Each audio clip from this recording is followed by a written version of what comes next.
Thomas, merci beaucoup d'être avec moi aujourd'hui.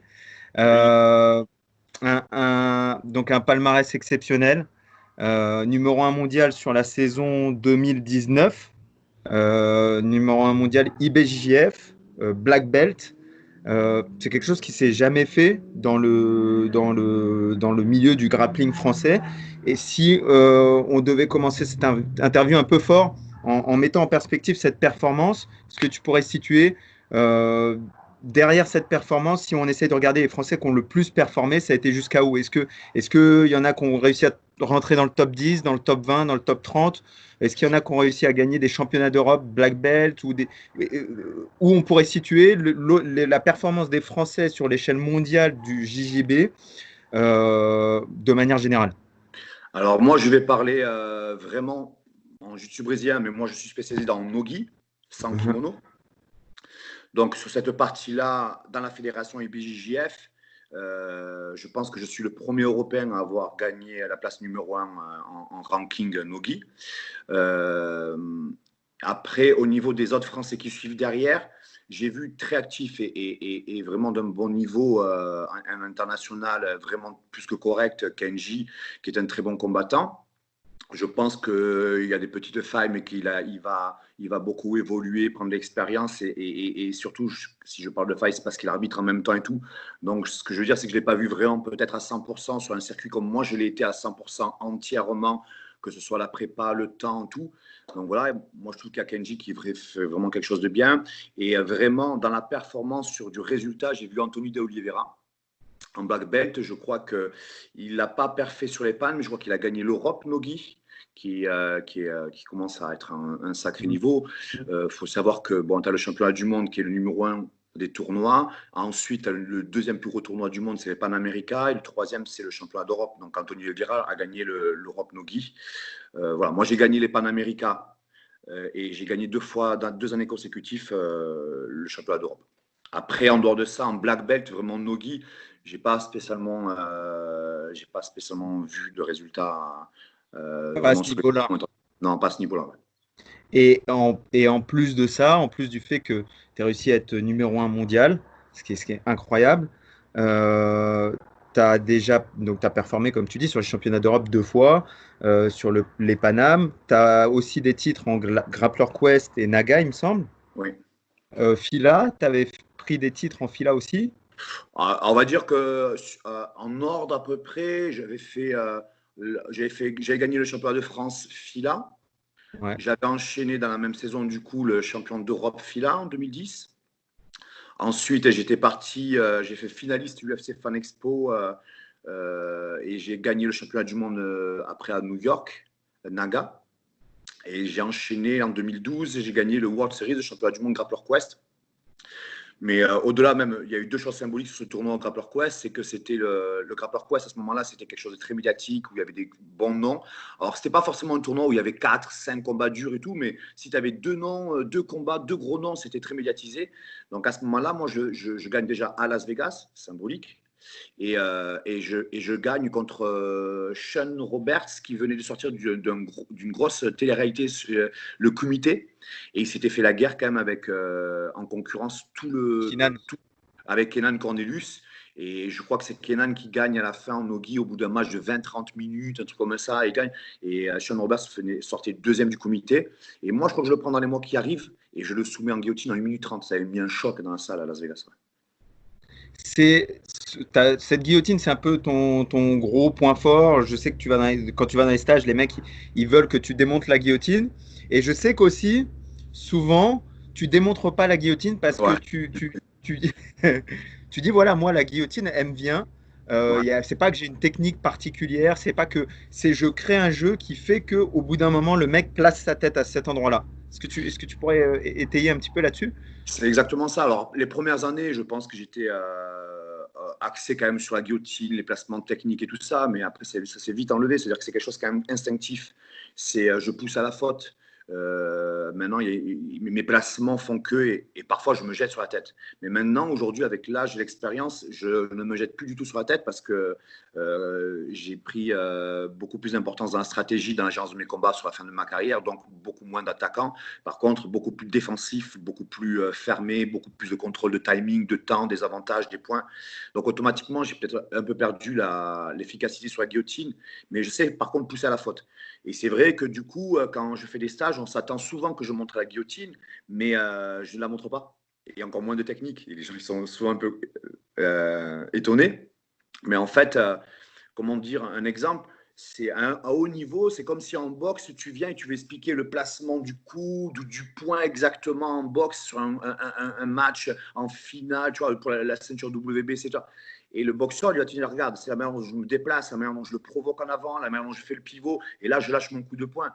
Donc, peut-être que c'est vrai pour ceux qui débutent les premières années, veulent connaître l'aspect de la guillotine technique, mais après, au bout d'un moment, en fait, dès que tu vas être un peu intermédiaire ou avancé, c'est surtout comment tu l'amènes, ton placement, ta distance, comment tu la camoufles. Voilà, donc, souvent, moi, je ne la montre pas en technique. Quoi. Je la provoque. Je provoque. Et après, c'est tellement, normalement, ta technique favorite qu'en fait, tu le sais si elle passe ou si elle passe pas sur la demi-seconde. Tu sais quand tu la prends si elle y est ou s'il faut repartir avec ou sweeper avec. Tu le sais en fait. L'erreur, elle va très vite dans une guillotine, dans un sens ou dans l'autre. C'est une demi-seconde. Donc tu sais si elle y est ou pas. Mais si tu l'as ou si tu fais une erreur, c'est vraiment la préparation, l'amont. C'est surtout là la préparation de la guillotine. Donc maintenant, j'explique beaucoup sur cette partie-là et non la guillotine. Après, derrière, j'explique des petits placements de poignets, mais il y a plein de variantes. Souvent, je vais dire que c'est le placement des fesses. Souvent, quand on prend une guillotine, il faut placer les fesses à l'extérieur. Et après, le petit truc que j'explique quand je montre la guillotine, c'est que mon placement de corps est déjà placé sur le côté, là où lui, quand on prend une guillotine, normalement, il doit sauter, par exemple, le cul de l'autre côté. Ben, moi, j'ai déjà mon placement de corps sur son anticipation de défense. Voilà ce que si je montre les détails dans la guillotine, c'est ça. C'est un truc qui est assez impressionnant chez toi, c'est que tu as su transcender l'aspect technique dans le milieu. Hein, on parle sans langue de bois dans ce podcast. C'est un peu Thomas, il est pas très technique, c'est un peu ce que les gens aiment dire. Et en fait, quand on travaille avec toi, ce qu'on se rend compte, c'est que techniquement, tu as ta technique, mais tu as surtout développé à son paroxysme le technico-tactique, la distance, ce que tu acceptes, ce que tu n'acceptes pas. Je me souviens quand on travaillait ensemble, avant que tu prépares les sélections ADCC, et que moi j'allais affronter Mourad, qui était un spécialiste de la guillotine, justement. Et je te disais Thomas, viens, je te rentre dans les jambes et tu prends la guillotine, on va voir comment je sors. Et puis tu me dis, attends, on verra plus tard. Et puis j'insiste un peu, je dis, Thomas, viens, on fait ça. Tu me dis, on verra plus tard. Et puis en fin d'entraînement, tu me dis, écoute, Nico, je crois que tu n'as pas compris. Je- Toi, tu me dis, viens, on teste ma défense de guillotine. Et moi, je te dis, tu vas combattre de telle façon que ta tête ne sera jamais à un endroit où il peut te mettre une guillotine. Et ce jour-là, en fait, j'ai compris que, il y a une différence entre combattre et gagner. Combattre, c'est je viens et j'essaie de tout donner pour imposer mon truc. Gagner, c'est j'enlève les meilleures armes à mon adversaire pour moi imposer mes armes à moi. Oui. Surtout si tu le sais que lui, c'est son point fort, ben, de suite, il faut, dans ton jeu, savoir quel angle ou quelle attitude tu peux faire pour de suite annuler la chose. Et c'est là où, par exemple, dans l'entraînement, ça rentre dans le sujet des champions du monde de l'entraînement et tout ça, ou même soi-même, on va faire des entraînements où on se lâche, c'est là où tu vas parler de combativité, c'est-à-dire que tu vas combattre, tu vas tenter des choses. Mais à partir du moment où tu as de l'enjeu comme une compétition avec des risques, du stress et ainsi de suite, tu es obligé de prendre en compte certains facteurs comme ne prendre zéro risque, sécuriser certains angles, pourquoi se jeter et voir s'il pourrait me l'attraper un truc. Mais déjà, parfois, ta langue contrôle sa main, il n'y a plus de guillotine. Jamais la tête basse, il n'y a plus de guillotine. Jamais la tête sous les selles, il n'y a pas de guillotine. Donc maintenant, enlève peut-être cette attaque de takedown, enlève peut-être ça et ça, il n'y a plus de risque. Et tu annules, on va dire, un gros pourcentage de possibilités pour lui. Et là, tu vois après ce que tu peux faire avec quelles armes il te reste. Moi, et ça, c'est en compétition, c'est spécifique compétition. Ouais. C'est spécifique à la compétition, c'est spécifique au niveau. Et ce que tu disais souvent, c'est des combats où tu ne te fais pas forcément plaisir, pas comme tu te ferais plaisir à l'entraînement où tu vas te lâcher et tu vas sortir tout ton arsenal technique. Mais par contre, c'est des combats où tu te fais plaisir de par la victoire que tu as obtenue. Est-ce que toi, sur ton parcours pour être numéro un mondial, tu as ressenti cette chose beaucoup de fois, cette volonté justement de ne pas prendre de risques pour être sûr d'obtenir la victoire au final? Moi, je suis quelqu'un qui combat de très sécuritaire. On a l'impression souvent, sur ma carrière en général, hein, que je suis très agressif, mais en fait, dans ma tête, je suis très défensif. Mais j'ai conscience qu'il faut attaquer pour provoquer les erreurs. Mais je ne me jette pas. Parce que plus on s'ouvre, plus on est ouvert. Plus on attaque, je veux dire, pardon. Plus on attaque, plus on est ouvert. Ce serait comme prendre l'exemple en boxe, je le prends souvent, c'est comme commencer à mettre 1, 2, 3, 4, 5, 6, 7, 8 coups en boxe anglaise. Au bout de 10, on va dire que c'est bon, tu n'as pas trouvé l'ouverture en fait. Mhm. Ça serait commencer à s'exposer trop longtemps à prendre un contre. Bon, sauf qu'en boxe, un coup de poing en contre, on va sentir le danger, on va en prendre conscience, un contre dans la tête. Sauf qu'on va dire, la soumission, souvent, on sent le danger un peu trop tard, quand on va taper en fait. Mais alors qu'un coup de poing, c'est un impact et tu sens de suite l'avertissement. Ben, moi, j'ai un peu ce truc-là parce que j'ai quand même fait de la boxe à côté en plaisir. Mais j'ai conscience que voilà, si tu attaques trop longtemps, c'est comme un boxe trop de coups, sans efficacité, sans mettre, si c'est pas pour du pressing, si tu t'exposes, tu t'ouvres à un contre. Et ben, je pense qu'il faut faire un peu pareil en grappe. C'est-à-dire que si tu commences à bouger pour bouger, faut être conscient que tu t'ouvres en fait. Donc, une seule main à l'intérieur d'une jambe, une seule saisie ou n'importe quoi, et tu laisses des possibilités. Il ne faut pas attendre la fin de son action pour savoir que tu es en danger. Donc moi, je suis très sécuritaire dans ma manière de combattre. Et après, c'est sûr que quand en compétition, on va dire, tu es restreint. C'est peut-être certains qui ne vont pas prendre de plaisir sur l'entraînement, la pratique de ce sport en général dans la salle. Mais il faut savoir que oui, on ne va pas se restreindre dans un entraînement comme ça tous les jours. Ce serait un peu d'ailleurs embêtant Mhm. de se restreindre. Mais par contre, c'est vrai que dès qu'on rentre dans une période, on va dire spécifique, à l'approche d'un tournoi, tout ça, il ne faut plus trop bricoler, il ne faut plus tout chercher. Et sans même parler de faire des choses qu'on ne sait pas faire, qu'on ne maîtrise pas, en période spécifique, c'est même pas faire que ce qu'on sait faire comme point fort, c'est les points forts, mais vraiment les points forts. C'est-à-dire tes 3-4 trucs. Quoi. Souvent, je donne un exemple, quand les gens parlent de technique et de technique et de technique et attente de la technique, moi, je donne souvent un exemple qui est rigolo, le paintball. Tu vois, si tu vas entre potes, tu t'en fous, tu prends un fusil, tu tires des billes, tu t'éclates et tu rigoles, c'est loisir. Si maintenant tu commences à faire un tournoi, c'est pas le fait d'avoir par exemple un arc, un bazooka, un fusil, un couteau, un sabre, et tu vas arriver sur un terrain avec 10 000 armes. Moi, le mec qui rentre sur un paintball avec 10 000 armes, c'est-à-dire des techniques de soumission, on va le regarder, on va dire c'est qui ce farfelu en fait, tu vois.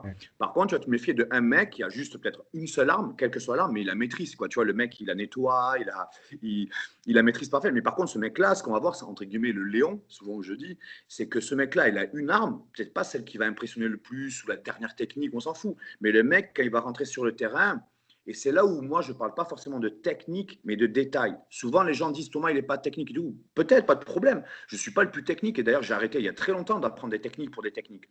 Je rajoute des petits détails techniques à mon jeu, mais je n'apprends plus de technique. Par contre, là où les gens sont très surpris quand je m'entraîne, quand je fais des stages et tout, c'est que c'est différent des techniques, je suis rempli de détails. Et c'est là où tu as fait le lien de tactico-technique. C'est-à-dire que c'est des détails qui permettent d'utiliser d'un côté mes techniques dans ma stratégie. Et c'est comme donner l'exemple sur le paintball, ben, le mec il va chercher l'angle, la vue, la lumière, il va mettre du gravier par terre pour le bruit, ainsi de suite. Et on se rend compte que c'est ça la science du combat. L'approche, toi, par exemple, qui est préparateur, tu sais l'importance de la diète, de la réhydratation, parce que surtout selon le nombre de combats qu'il va avoir, l'intensité, le volume. Et moi, je fais aujourd'hui plus attention et j'essaie de faire attention à tout ça. C'est-à-dire, par exemple, si je sais que je vais partir sur une durée longue ou contre un mec très lourd ou n'importe quoi, ben, je vais faire des détails de contrôle de poignet, de ci, de là, qui va emmerder en fait la personne dans le combat. C'est pour ça que parfois l'entraînement, je pense à être bon, mais je ne suis pas aussi fort qu'en tournoi, parce qu'en tournoi, je pense que j'ai pris une expérience de vrai loup. C'est-à-dire que j'ai plein de petits détails qui annulent, qui emmerdent. Genre, en fait, souvent, je suis quelqu'un qui frustre beaucoup la personne pour faire la différence 2-3 fois dans le match. Et c'est vrai, je reviens sur ton truc, c'est que je suis très sécuritaire et je ne joue pas forcément des techniques, mais des détails. Des détails qui sont des trucs très bêtes, hein, des angles, un écrasement de tibia, un retrait de 5 cm, le décalage, venir baisser la tête. Et tout ça a une raison pour couper l'action, pour annuler, pour récupérer, pour épuiser le gars, ou X truc en fait. Là, tu as donné tellement d'infos sur lesquelles je voulais revenir Ouais. non, mais c'est vraiment ça. C'est l'aspect. Déjà, tu dis à l'entraînement, il peut y avoir des mecs qui tournent avec toi et qui se disent ouais, bon, ok, en fait, c'est le numéro un mondial, mais en fait, il est accessible. Parce que tu as un jeu, déjà parce que moi, je l'ai vu en compétition. Thomas Loubersan, le jour de la compétition, Thomas Loubersan à l'entraînement, c'est deux animaux différents. Je t'ai vu quand on a été faire les qualifs à Ouais, DCC c'est vrai. euh, en Allemagne. Quand tu es rentré sur le tatami, tu t'es transformé. C'est-à-dire qu'on était sur du très haut niveau en face. Rappelle-toi, il y avait des Français qui étaient là. Sur tous les Français qui étaient là, il y a trois Français, dont toi, qui ont passé le premier tour. Les autres Français n'ont même pas passé le premier tour. On était trois à passer le premier tour. Il y avait toi, Zuber et moi. Les autres Français n'ont même pas passé le premier tour. Et toi, tu as passé le premier tour, mais d'une façon où les mecs n'ont pas marqué un point. Tu as ce grappling dont tu parles, où c'est pas la gentillesse, et j'adore le JJB, hein, mais c'est pas la gentillesse du JJB. C'est-à-dire que parfois, dans le JJB, on oublie aussi que c'est un sport de combat et que bah, quand je suis en demi-garde, je peux aussi poser mon tibia sur ton tibia et que à ce moment-là, je vais te mettre dans une position qui est inconfortable pour toi. Et en fait, ce qui m'a vraiment impressionné dans ton travail, dans ton jeu, c'est cette façon que tu as réussi à mettre en place de faire un anti-JJB où tu n'as pas accepté, tu n'acceptes pas le contact du JJB, qui est la base du JJB, le contact. Tu n'acceptes pas les angles du JJB, tu n'acceptes pas les positions qui seraient des positions confortables dans le travail au sol. Et donc, au final, tu as construit toute une arme anti-JJB. Et je pense que c'est la raison pour laquelle tu peux te permettre de battre le plus haut niveau technique de JJB. Tu peux te permettre de le battre à l'étranger avec des mecs qui s'entraînent avec les meilleurs au monde chaque jour, alors que, et là on vient sur une autre chose que je voulais aborder, qui sont tes partenaires d'entraînement? C'est C'est très compliqué, bon, mes entraînements. c'est ça. Ouais, j'ai tellement développé l'anti-jeu en fait grâce à ça. C'est-à-dire que si j'explique mes dernières années d'entraînement, les gens ne le croiraient pas. Je ne m'entraîne pas. Les derniers sparring, par exemple cette année, en 2019, si je reprends l'année en entier, bon, 2018 c'était en Thaïlande, mais la Thaïlande c'était bien de s'entraîner, mais je mangeais beaucoup, je suis revenu à 100 kilos. D'ailleurs, quand j'ai attaqué la préparation avec toi, ben, j'ai souffert au niveau de la condition physique, au niveau de l'estomac et tout, parce que si C'était moi je suis trop. à 4, ouais, j'étais Ouais. trop gros. Quand je suis à 94, je peux arrêter en plein match, je suis épuisé, je suis 95, je suis épuisé, je vois que j'en crasse quoi. Par contre, si je vois que je suis à 90 kilos, je suis une machine au niveau de la Ouais. condition physique et c'est là où par exemple, quand j'ai fait la prépa avec toi, j'étais très lourd, je l'ai vu de suite, en plus avec une dynamique de lutteur en face, ça a été très compliqué pour moi en revenant de la Thaïlande. Et la chose après la blessure, que la première chose que j'ai fait, je me suis rendu compte que j'étais trop lourd, donc j'ai reperdu du poids. Et c'est où après Baptiste Amine m'avait repris à Brétois. Et quand j'ai descendu le poids, j'ai senti vraiment une différence.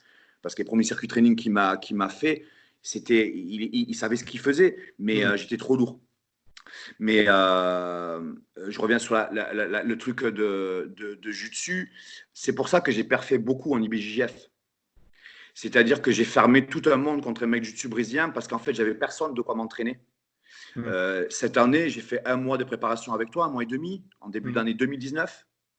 Après, j'ai été blessé. Il faut savoir que j'ai été blessé 2 mois, avec un mois et demi, 3 semaines avec le genou, un mois. Et après, j'ai repris le circuit. J'ai fait mon premier BGF à Paris, d'ailleurs, contre Kenji. J'étais blessé. Pas Je pouvais longtemps après, hein. Pas longtemps après ta blessure, Thomas. Ouais, pas trop longtemps. En mai. Tu combats, tu es encore blessé quand tu Ouais. combats à l'IBJ à Paris. Le premier à Paris, je suis blessé. Et le dernier à Paris, d'ailleurs, que je finis Et le le dernier à tournoi, Paris, j'étais blessé aussi. tu étais blessé aussi. Mais toute l'année, je n'étais pas blessé, hein. C'est que comme j'avais eu la blessure pour la DCC au genou, j'ai fait de suite que j'actionne sur le nouveau projet. Dès que le genou, ça allait, mais vraiment, il valait mieux pas que ça aille au sol parce que j'ai d'ailleurs resté debout. Et moi, j'ai géré vraiment stratégiquement. Je voulais faire juste la différence et m'économiser. Et après, tous les tournois, ça s'est très bien passé. Et le dernier à Paris, j'étais blessé à l'épaule. À Rome, j'avais pris le très très lourd. Là, j'avais gagné à Rome en ultra heavy. en black belt adulte, et je m'étais blessé à l'épaule, et après du coup j'ai fait Mexique et j'ai fait Paris avec l'épaule blessée. Mais sinon après tout ça allait. Mais c'est pour ça que comme j'avais personne en entraînement, si tu regardes l'année, j'ai fait 1 mois d'entraînement au début de l'année. Et franchement, c'était vraiment de la remise en question dans le vif, dans le dur avec toi. Donc, on va dire presque, quand on a fini la prépa ensemble, c'est presque là que j'aurais dû commencer une début de prépa, tu vois. C'est-à-dire être bien, tu vois ce que je veux te dire, commencer à vraiment avoir les sensations. Ça a été Et après, j'ai rien fait. J'ai fait On a 6 entraînements commencé dans l'année. fort. On a commencé fort et peut-être Ouais. même avec le recul qu'on a commencé trop fort. Un On peu a trop fort parce commencé. que j'étais trop lourd. Parce que j'étais trop C'est lourd. ça. Ça, c'est ma faute. Et Je pense que l'entraînement que tu avais fait, il était un peu solide. Mais si j'avais été à mon poids de forme, je l'aurais encaissé. c'est ça. Après, vraiment au début, d'ailleurs, on l'a vu, dès que j'ai perdu 2-3 kilos les quelques jours après, déjà, Rien ça à voir. commence à aller mieux. Et après, je l'ai vu après quand j'ai commencé à Toulouse à redescendre sur mon poids, à dire non, là, j'étais beaucoup trop lourd. Je suis redescendu à 90-91. Et là, par contre, j'ai vu que ça n'avait rien à voir. Pour ceux qui nous écoutent, qui ne savent pas vraiment, tu étais à 90-91 kilos, mais tu combattais à quel poids? À l'IBGF, je combattais à 91 ou à 97 ou à plus les 100, 110 kilos. Tout. Je combattais à tous les poids. Merci. Je vois beaucoup avec l'avènement du cutting, qui est une pratique qui est utile pour le MMA de haut niveau. Je Ouais. vois beaucoup de jeunes qui se focalisent énormément sur leur poids en s'imaginant que leur poids de combat, c'est un poids imaginaire qu'ils n'ont jamais fait. Et les mecs font 84 kilos et ils s'imaginent que leur KT, c'est 77 ou 75 ou moins. Numéro un mondial, Thomas Loubersan, tu t'es concentré sur toi-même, parce que c'est ça que tu me dis depuis tout à l'heure. Au lieu de te concentrer sur la dernière technique YouTube, de t'entraîner avec un tel ou un tel, non, non. Tu as dit, moi, je suis qui? Quels sont mes points forts? Quels sont mes points faibles? Quel est mon poids où je me sens bien? Et quel est le poids que je peux maintenir toute l'année dans lequel je peux combattre? Ouais. Et tu as combattu à 91-92 kilos contre des mecs de 97, voire parfois en super heavy. Donc, Ouais, ouais, euh, à l'Ultra Heavy, même la finale du championnat d'Europe, il fait quand même. Le mec, il est troisième au World Nogi Ultra Heavy. Hein. Il part contre Cyborg, le mec que je ouais. gagne. Ribas, et il a 116 kilos, un truc comme ça, 117 kilos. C'est vrai que si je devais donner un conseil en fin de carrière, pour le MMA, c'est complètement un autre sujet et c'est toi qui en parlerais. Mais en grappling, si moi je peux donner un conseil côté athlète, les premières années, j'ai fait des cuttings. D'ailleurs, j'ai mis un truc il y a pas longtemps sur Las Vegas, mais le cutting que j'avais fait, mais c'était ma manière de raconter l'histoire, mais parce que j'avais pas assez de technique, on va dire. Donc au début, j'étais quelqu'un de très physique, très pitbull, et je faisais le cutting parce que pour compenser un peu la technique qui pouvait peut-être un peu manquer, mais surtout la stratégie. Mais Est-ce au qu'il jour n'y a pas la d'aujourd'hui, confiance, Thomas? Est-ce qu'il n'y a pas la confiance aussi? Parce que ça se trouve, tu avais déjà le bagage technique. Mais est-ce qu'il n'y a pas la confiance de quand je descends de KT, j'ai l'impression d'être plus fort et je me donne confiance? en fait, moi j'ai un truc très particulier, et tu l'as vu d'ailleurs à la DCC. Bon, maintenant, là, cette année BGF, je l'ai complètement géré, complètement différent. Mais en fait, moi, si j'étais trop bien, je ne combats pas bien en fait. Il faut que je sois inquiet en fait. Il faut que je sois dans mes retranchements. Il faut que je doute. Et après, quels que soient mes états d'humeur, quand je monte sur le tapis, c'est fini. Mais avant, c'est vrai que je peux passer dans plein d'états d'âme différents, et surtout quand j'étais jeune. Mais par contre, ce qui est fou, sur 15 ans de carrière, je mets le pied sur le tapis, c'est fini. C'est fini. Ou même quand je rentre dans la salle, quasiment, ça y est, c'est fini. C'est bizarre. Et même Las Vegas, il faut savoir que le matin, je fais le cutting au Grappler Quest, je suis à 92, je descends jusqu'à 85, j'arrive déjà à Las Vegas épuisé, fatigué, rien que pour marcher 1 kilomètre, truc, et je vais perdre 7 kilos encore en 4 heures pour faire le cutting. La réhydratation très compliquée parce que tu es aux États-Unis. Il faut savoir que la réhydratation juste avec des bouteilles ou des Powerade, c'est très compliqué. Il y a des mecs à haut niveau qui font avec des perfs et tout ça pour remettre. Et en plus, en MMA, tu vas avoir 24 heures, voire 32 heures. Moi, je fais la pesée à 17 heures, je combat à 11 heures le lendemain matin. Donc, c'est une demi-journée, donc tu réhydrates rien. Et complètement fatigué et tout ça. Mais comme je me sentais en danger, comme je me sentais en danger, du coup, j'ai été agressif. Mais j'ai géré, comme je savais que j'étais épuisé, je gérais. Donc, ça marchait très bien, moi, les premières années, ça. Il y avait peut-être un manque de confiance, mais s'il y avait un peu de manque de confiance, c'était le volume d'entraînement. J'avais besoin de beaucoup m'entraîner pour prendre confiance.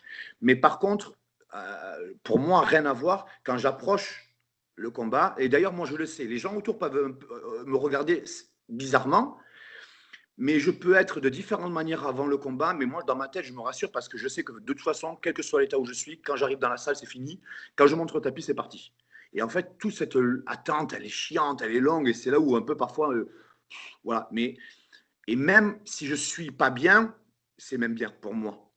Quand j'ai fait les choses trop proprement les premières années, j'étais trop propre, trop carré, tout truc, ça m'allait pas. Dès que j'étais inquiet, dès que je me retourne et je dis à un pote, putain, tu crois que je suis prêt, tu crois que je peux, truc, et les gens ils me regardaient, ils disent, oui, toi, t'inquiète pas, et ouais, mais t'es sûr, parce qu'en face, quand même, c'est solide. Et en fait, à partir du moment où je ne néglige pas, l'adversaire, après, moi, j'ai jamais négligé l'adversaire parce que à la base, j'ai jamais négligé les tournois. J'ai jamais pris le tournoi facile, en fait. Je suis jamais reparti faire 10 fois le championnat de France.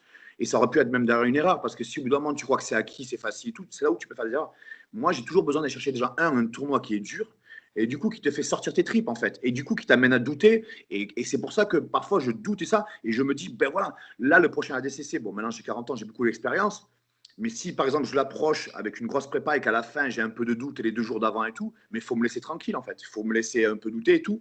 Et les gens autour qui me connaissent, en rigolant, ils vont dire, non, mais regardez-le demain sur le tapis, vous allez voir.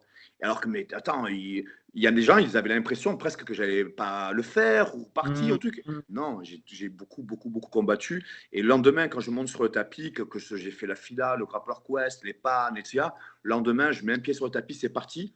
Et ce qui est bizarre, c'est qu'à la fois, je peux me mettre la pression avec monsieur tout le monde, entre guillemets. Je peux mettre une pression, me dire putain, il est bon ici, là, parce que personne n'est mauvais.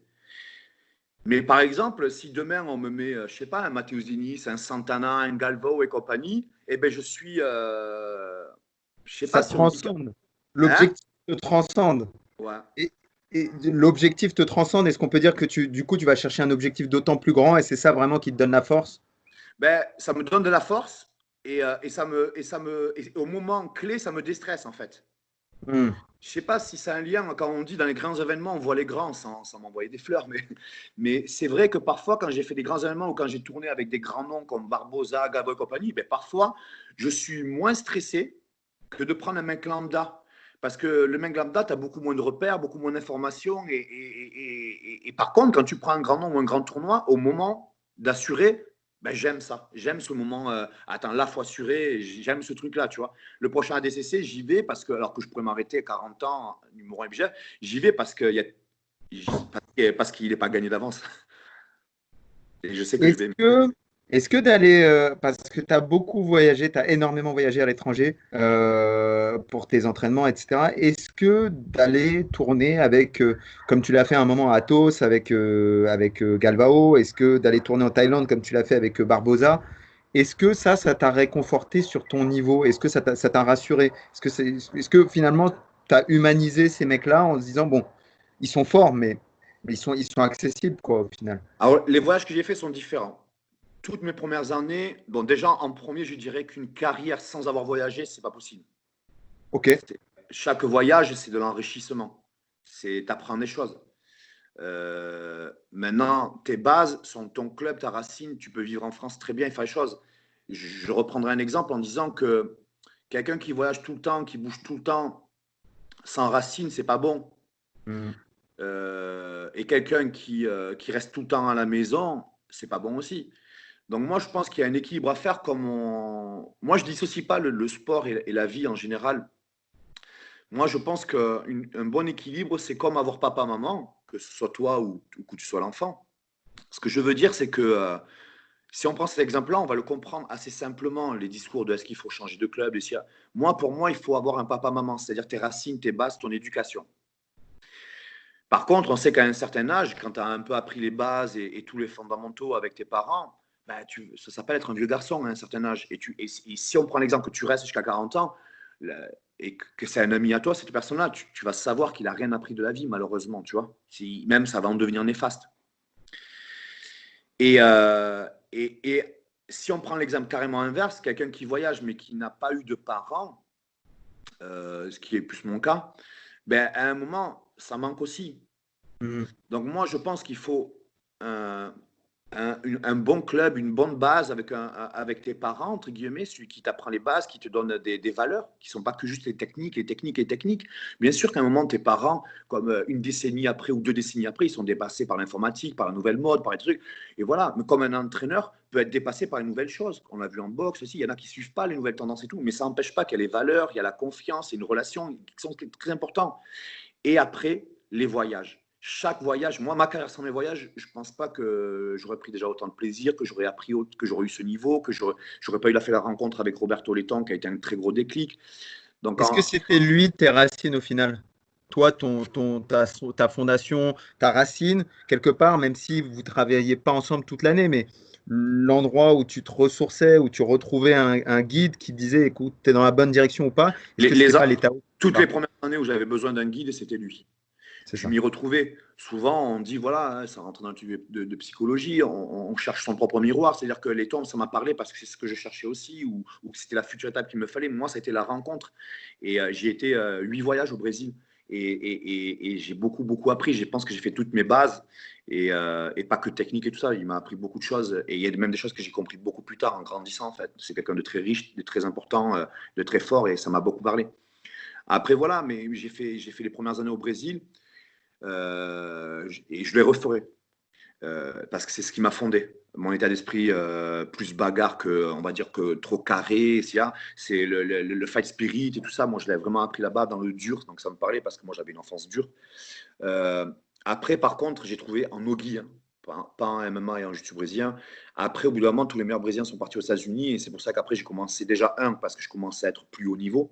Et les derniers voyages, j'avais plus personne en opposition là-bas au Brésil. Mm. J'avais vraiment plus de problème. En tout cas, vers Rio, tout ça, j'avais plus d'opposition. Et tous les meilleurs partaient aux États-Unis. Donc, et en plus, aujourd'hui, businessment parlant, tout se fait aux États-Unis, donc tous les meilleurs sont là-bas. Donc la dynamique, les pôles compétiteurs avec les grosses compétitions, tout s'est retrouvé là-bas.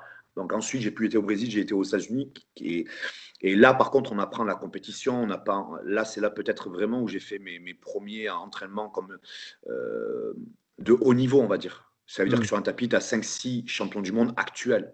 Parce que c'était différent que d'apprendre au Brésil avec la racine. Au Brésil, ce qui était dur, c'était la mentalité, d'apprendre les vices, les pièges, c'était les années formatrices. Donc après, aujourd'hui, les États-Unis, tu as deux, trois pôles, tu as deux, trois endroits, je pense que ça vaut le coup d'y aller, à voir avec son préparateur physique, à quel moment y aller intelligemment, mais y aller en test match ou en période de développement de points forts, tu vois, et faire des repères. Moi, personnellement, peut-être pas au dernier moment avant la compétition, tu vois, mais peut-être, tu vois, entre 2 et 3 mois avant, on va dire en PPA, là où tu commences à orienter tes points forts sans rentrer dans la spécificité, parce que sinon l'intensité est trop haute. Et c'est vrai que je me suis rendu compte que parfois, peut-être que les 4-5 dernières semaines, peut-être rester sur de la prépa physique, plus que trop Mm. de combats, parce Mm. qu'on y met trop d'intensité, on peut se griller au niveau de l'envie et plein de choses. Et les États-Unis peuvent être très, très, très, très bons, contrairement à tous les gens. Mais après, là, c'est une question d'argent Mm. et d'occasion. Mais tu vois, par exemple, quand tu vas au monde, il y en a, ils vont 2-3 semaines avant au monde et ils s'entraînent là-bas. Moi, je trouve que c'est pas le mieux, mais il faut avoir les moyens pour, hein, et le mode de vie pour. Moi, je pense que ce qui est bien, c'est d'y aller 2-3 mois avant et t'arrêter quasiment le dernier mois avant.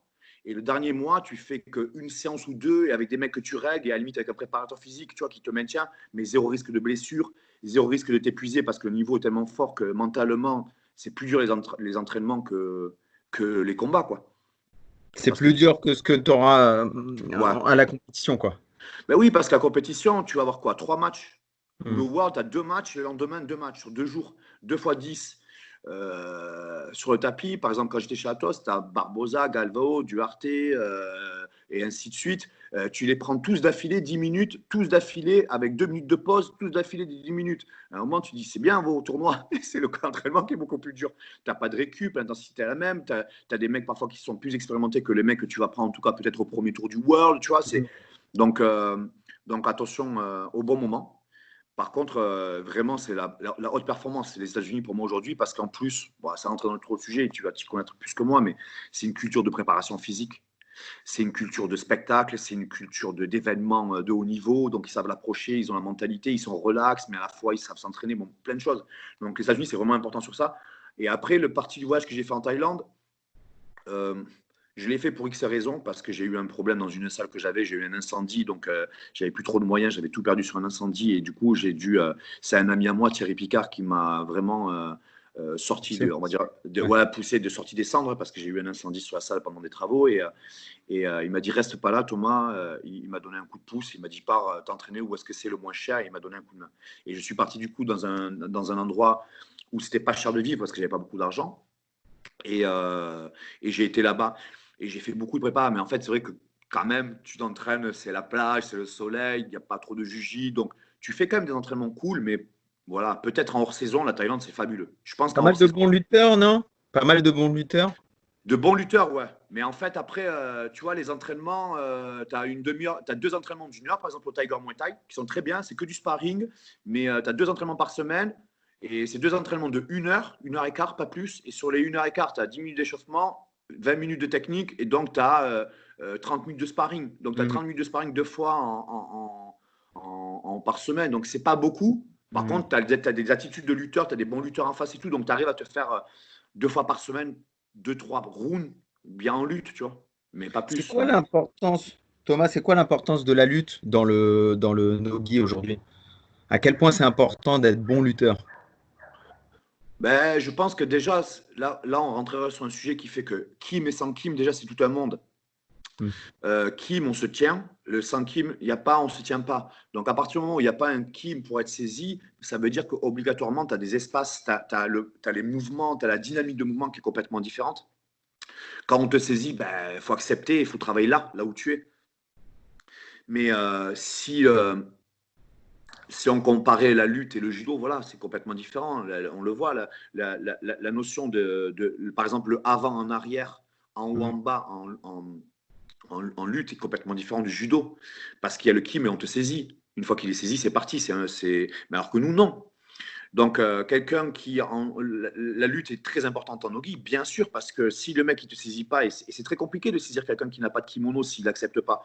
Maintenant, il y a eu toutes les premières années où les gens disaient, et moi j'ai toujours été en opposition pour ce débat-là, et aujourd'hui ça change. Ouais, mais on enlève la veste, et c'est pareil. Oui, mais on le sait tout ça. C'était 10 ans de jiu-jitsu brésilien par des mecs qui faisaient du jiu-jitsu brésilien, qui enlevaient la veste et qui avaient une attitude de jiu-jitsu brésilien en fait. Mais en fait, ils faisaient la même chose. Mhm. Et c'est là où moi je joue à un jeu, c'est que je les emmerde parce que en fait, tu vois, la distance où tu tiens le kimono, tu es là, mais moi je suis 5 centimètres après. Et il n'y a pas le kimono. Donc les mecs ils sont frustrés parce que c'est pas la même distance. C'est comme si tu fais de la boxe anglaise et du pied-point. Ben, la distance de l'anglaise, des points, c'est une distance. 10 centimètres plus loin, les mecs de pied-point, ils sont 10 centimètres plus loin parce qu'il y a les pieds. Donc ce ne serait pas la même. Et déjà, ça change tout. Donc, la dynamique de mouvement, la gérance de l'espace, les décalages, les pivots, les angles, sans kimono, sont prioritaires. Mhm. Ils y Mhm. sont en kim, tu ne peux pas dire le contraire, mais ils sont secondaires. Les leviers, les aspirations sont de suite prioritaires par contre. Alors que nous, ce n'est pas en premier, un levier ou une aspiration, ben parce qu'il faut déjà que tu me saisisses, c'est secondaire. C'est une fois saisi. Donc, c'est là où tout La change. distance. La distance, la dynamique. Un exemple, couper l'action. Par exemple, un mec en boxe qui a distance, il va apprendre des jabs d'arrêt, il va apprendre à pivoter, il va apprendre à reculer, il va apprendre à sortir le cadrage des cordes et tout ça. Ça, c'est cet espace et cette distance qui est très important en nogi. Eh ben, je vais exagérer un autre exemple, mais c'est comme tu ne l'aurais pas du tout dans un clinch de boxe taille. C'est-à-dire Mhm. saisi au corps à corps et complètement saisi. Bon, là, tu vas pas pouvoir sortir, faire des pivots, tu vois, et la géance. Donc, c'est un peu, on va dire, la même chose. Tu as, des choses qui sont complètement prioritaires. Et moi, c'est là où je dis, c'est là où on revient sur ce que je disais tout à l'heure. C'est-à-dire que c'est là où moi, les techniques, du coup, j'en utilise pas beaucoup parce que je suis de suite dans ces détails-là, sur ces fondamentaux, sur la distance, sur le mouvement, sur couper l'action quand il vient, un décalage que tu, ça remettre le pressing quand il faut y aller. Ces dynamiques de mouvement sont complètement spécifiques dans Noki. Ouais. Donc là, on va parler très concret. Je suis pratiquant de JJB, je suis pratiquant de grappling. J'ai envie d'atteindre le haut niveau. À quel point j'ai besoin de passer du temps sur Internet à regarder les nouvelles techniques, à apprendre plein de techniques, à quel point j'ai besoin d'enrichir mon arsenal technique pour arriver au haut niveau. Puisqu'on parle de technique depuis tout à l'heure, dans quelle mesure je dois enrichir mon répertoire technique et à quel moment je dois peut-être arrêter de vouloir ajouter une nouvelle technique, et plutôt me concentrer sur ce que je fais déjà et comment je le fais et à quel moment je le fais et quelle prise de décision je prends par rapport à la réaction de l'adversaire, par rapport à la distance, par rapport à sa psychologie, etc., etc. Ben, je découperais manière de parler, je n'ai pas trop réfléchi, j'en avais déjà parlé une fois, mais je découperais ça en plusieurs étapes. On va dire comment en préparation physique, par exemple, tu aurais de la PPG générale, après de la PPA, où tu rentres dans un domaine, et la PPS spécifique approche combat. Mais je pense que si sur une carrière, il faut savoir la couper, de comprendre qu'il y a des cycles de la même manière. C'est-à-dire que les premières années, je pense qu'il faut que tu emmagasines un maximum, même que tu sois fan, c'est-à-dire même que même souvent, les premières années, on est très fan. D'ailleurs, on aime quelqu'un, le mimétisme. Mais on le voit quand on est papa. D'ailleurs, les enfants font beaucoup de mimétisme des gens qu'ils aiment. Ça n'empêchera pas qu'il y aura un âge, quelques années plus tard, ils vont être dans l'opposition, même avec son père et sa mère, quoi. Mais je pense que les premières années, il faut prendre, prendre, prendre, prendre. Et non avoir un sale caractère. Un mauvais caractère, pas ça. Mais tu vois, il y a des jeunes, parfois, je vois, ils ont un mauvais caractère. C'est Et, quoi? Un mauvais caractère, c'est quoi? et ben, à la fois, c'est très bon un caractère dur et compagnie, mais le caractère fermé qui ne cherche pas à apprendre dans une période justement là où il faut apprendre, il faut se taire en fait. Par contre, c'est vrai que le mec qui apprendrait trop étudiant, mais qui ne saurait pas un peu s'opposer, avoir son opinion, quoi dire et tout ça, peut-être qu'il ne devient pas un grand champion. Parce qu'à un moment, il faut aussi avoir une prise de position, de caractère et tout ça. Mais c'est là où c'est délicat, il faut savoir, et c'est là où un coach a un rôle, je pense. C'est-à-dire qu'il faudra trouver le mec pas trop emmerdant et qui, si tu peux rien faire avec lui, ça sert à rien. Mais le mec, il a quand même un truc à lui qui lui appartient, mais toi, tu lui amènes l'équilibre avec tu vois, le raisonnable, le sérieux, le réfléchi, ainsi de suite, tu vois, le recul et tout ce que tu veux.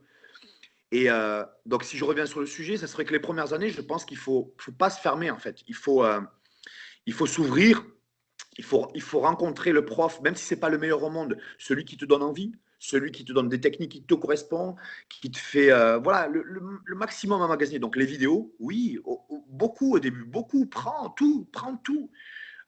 Tu verras qu'il y a 6 mois, tu aimeras le dessous. 6 mois après, tu n'aimeras que le dessus. Après, tu feras des triangles pendant 3 mois. Après, tu vas en agir. Fais tout. Fais tout. Ce n'est pas le problème. Vidéo, bouquin, tout. Là, tu dois être les premières années, je pense, je ne sais pas, 1, 2, 3 années, dans une bibliothèque. Tu prends tout, tu prends tout, tu prends tout. Ensuite, je pense qu'on va passer dans une deuxième phase où il faut que tu as compris le niveau dans lequel tu es, tu commences à finir les choses sérieuses et tu commences à faire le tri. Bon, voilà, j'ai essayé tout, mais là, ça ne me va pas, ça, j'aime pas, ça me va très bien, ça marche en entraînement, mais ça ne marche pas en compétition, ainsi de suite. Voilà, ça, c'est bien pour un grand, ça, c'est bien contre un gros, ça, c'est pas bien contre un tel. Et là, on va rentrer en deuxième phase, je pense, à la recherche sur soi-même, qui est très importante. Et c'est peut-être là qu'on va commencer à rentrer un peu en opposition, vu qu'il y a on va résumer tout ça, une sélectivité en second temps. Mais je pense que tu es toujours quand même à moitié en train de rechercher, continuer à prendre un peu tout, mais tu es en train de faire le tri. C'est-à-dire que ça mange. Et après, je pense que, ben, comme en PPS, hein, à la fin, tu n'apprends plus, tu as trié, on n'est plus dans tout ça, tu n'as plus rien à essayer, tu n'as plus rien à bricoler, tu connais ton jeu, tu sais ce qui te va, ce qui ne te va pas, ce qui va aller sur lui, ce qui ne va pas, et en plus, il faut tenir une stratégie. Donc moi, je prendrais, pour même ceux qui ne sont pas préparateurs physiques, je pense qu'il faut beaucoup apprendre. Moi, par exemple, cette année, j'ai beaucoup appris à tes côtés. J'ai vu, même en sortant de la prépa, ce que j'ai fait de bien et pas bien moi, et sur le camp, j'ai vu avec Baptiste Ami derrière aussi pareil et tout. Et j'ai beaucoup mûri parce qu'au contact de coach, tu t'aperçois ce qu'il faut te trouver l'équilibre. Par contre, moi, je pense que je suis atypique, donc j'ai des choses que j'ai en moi, des décisions de combat, des manières de faire atypiques, et que des mecs parfois un peu trop bouquins ou pas tout ça vont dire qu'est-ce qu'il fait, je comprends pas, mais c'est ça qui va faire que je fais la différence. Par contre, j'ai trouvé vraiment le sommet et vraiment exploité le haut niveau quand j'ai su observer et un petit peu en tout cas, quand je te posais des questions, quand j'appelais aussi Rémi, quand j'appelais Baptiste, et je faisais le tour hein, entre vous deux, vous trois, et je posais les mêmes questions, mais le fait de au moins m'intéresser à vous, en fait, de m'intéresser à des choses qui se font normales, et ça m'équilibrait mon côté atypique, et je me référais à des choses, voilà, et plus aller vers ça, plus j'ai trouvé un équilibre. Ah, tu me dis de faire ça, je le fais, ok.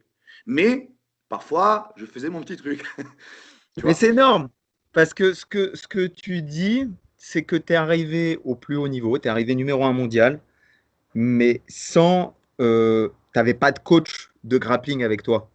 et tu n'as même pas été vraiment chercher dans le grappling les infos, tu as été les chercher ailleurs.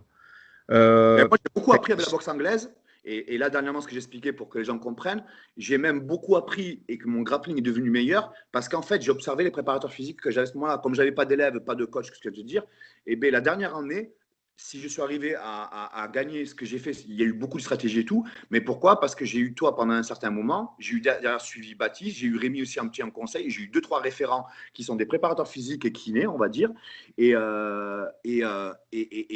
j'avais, c'est plus les premières années où je dois apprendre Mhm. les techniques et tout. Donc, et c'est ça qui m'a permis au-delà même du titre que j'ai gagné, ce qu'il faut regarder, c'est que j'ai fait 32 combats, 31 victoires, pas une blessure grave.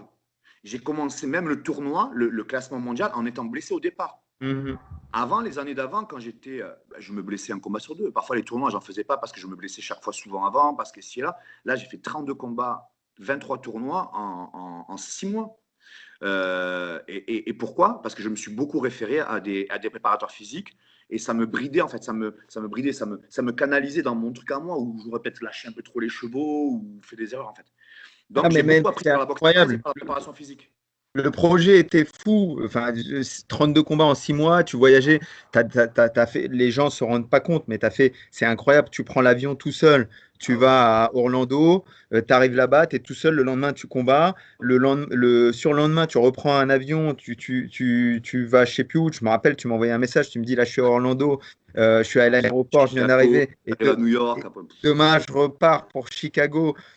Et tu arrives là-bas et tu combats encore une fois tout seul. C'est-à-dire que l'attente dans l'hôtel, tu es tout seul, l'air d'échauffement, tu es tout seul, tu combats, tu n'as même pas quelqu'un avec qui partager cette victoire. C'est-à-dire que ah ouais. c'est beau, tu as fait un exploit, mais les gens ne se rendent pas compte du sacrifice qu'il y a derrière, des conditions. C'est-à-dire que tu finis le combat, tu n'as même pas ton coach ou un ami avec qui Ah dire non. waouh, j'ai gagné le tournoi, viens, on va se faire un petit McDo pour célébrer ça. Il y a même pas ça. Ben, Donc c'est sur le, vraiment, ce comme c'était projet, pas c'est un dans ta tête. tournoi, comme c'était pas un tournoi, c'était pas grave que j'avais pas de quoi fêter, mais c'est difficile quand même, hein. Mais comme c'était pas un tournoi, mais des tournois, j'étais déjà Ouais, projeté sur la semaine d'après en fait. ouais, Moi, quand je ouais. combattais, quand j'arrivais, il fallait pas que je me blesse en fait. C'est là où la perf, les gens ne se rendent pas compte. Mais tu vois, je vais en parler 2 minutes. Le challenge que j'ai fait l'année dernière, il est complètement différent de s'entraîner, faire un tournoi et de combattre. Je commence, je sais que j'ai un calendrier et je combats tous les week-ends. Tous les week-ends.